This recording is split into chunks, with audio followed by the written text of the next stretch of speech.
maza akwai abin da in Allah ya san ba alheri bane gare ka mafi a'ala sai Allah ya hana ka abu saboda Allah yana son ka. Me yiwa idan Allah ya baka ƴaƴa mazan ba za su amfane ka ba. Nawa ne suke da ƴaƴa mazan ba ko ɗaya da ya amfane su. Dukan banda jawo magana ba abin da suke masa. Amma da Allah ya bashi ƴaƴa matan kuma sai Allah ya shirye musu da shi. Wato shi kuma shiriya tarbiyya da kake ganin sa yana samuwa ne ta fuskan kokarinka da kuma addu'a. Kana kokarinka kuma kana addu'a ta'ala Allah ta'ala ya taimake ka ga wannan tarbiyya. Domin sai ka ga wannan yadda ka tarbiyyantar da ita ta zo ta fi maza dubu amfani a duniya. Ta fi maza dubu amfani. Idan ka shiga media akwai wasu mata guda biyu wanda indai nakan jinjina musu. In ka shiga media yanzu akwai wasu mata guda biyu likitoci ne. Ɗaya ana ce mata Dr. Na'ima, ina kaga mutane ba sun sani. Dr. Na'ima something like menene? Dr. Na'ima wane ne? Al-Mustafa ko? Wa. Dr. Na'ima dai sunanta ne Dr. Na'ima. Sannan akwai wata ana ce mata Dr. Maryam. Dr. Maryam ita ce Dr. Maryam nan Al-Mustafa. Ina bibiyan su duka. Ka je ka ga irin dimbin abubuwa da suke amfana da al'umma annabi. Ka je ka gani. Na harkar lafiya da duk wani abin da zai tambike ka kare lafiyarka daga cututtuka da in kana da cutar da hanyar da zaka bi ka magance ta. Ka duba yadda suke wayar da kan mata game da lalurorinsu. Sun je ƙasar waje sun yi karatu sun dawo suna ta amfana al'umma. Abubuwan nan da suke maza da yawa ba za su yi ba. Kuma Allah sai ya sa musu karbuwa mutane na bin su suna amfana kowa mata maza suna amfana da jawabansu. Yanzu wannan bai zama darasi ga sauran ba. Yanzu kaga Allah ya baka irin wayannan mata masu amfanar da al'umma sun kama kansu.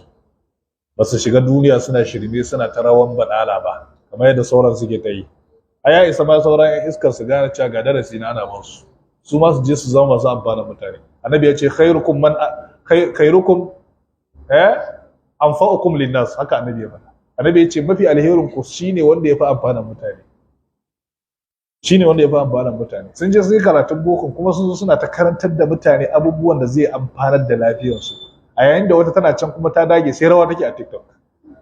Sai rawa take tana ta badala tana ta shirme tana ta hauka. Kwanan nan wata naga tana suna celebrate wata ta samu 1 million followers. Wai ana celebrating. A shirme fa? A hauka fa?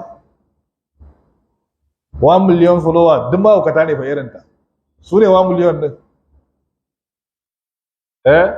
Wai har da wani celebrating ba fa amfana mutane ake ba komai rawa kawai ake da shirkitaka da ashariya da cin zarafi da zage-zage. Ita ce kawai shine ake celebrating 1 million of followers ake celebrating. Ba abin da ake amfana da su. Ya kamata su dauki darasi kan wayannan. Mata riga suna amma amfana wanda suke sun fi mazan ma. Ya kamata sauran matan su dau darasi. Yasa ga sunan jahilai su suka cika kafan ga sunan da yawa. Jahilai sun yawa a wajen. Wasu za a ga ba a rabu ba boko. Duka back up front din. Ba inda za a amfana da shi. Sai ruwan ashariya. To saboda haka amfanin ilimi kenan. Kaga yanzu wa'inda suka ba ma wayannan matan wannan tarbiyya suna samun lada a wajen Ubangiji. Illa iyaka su ƙarasa ladansu ta fuskar za musu mazaje na gari kuma za su kame kansu. Kaga abin sai dace yadda ya kamata.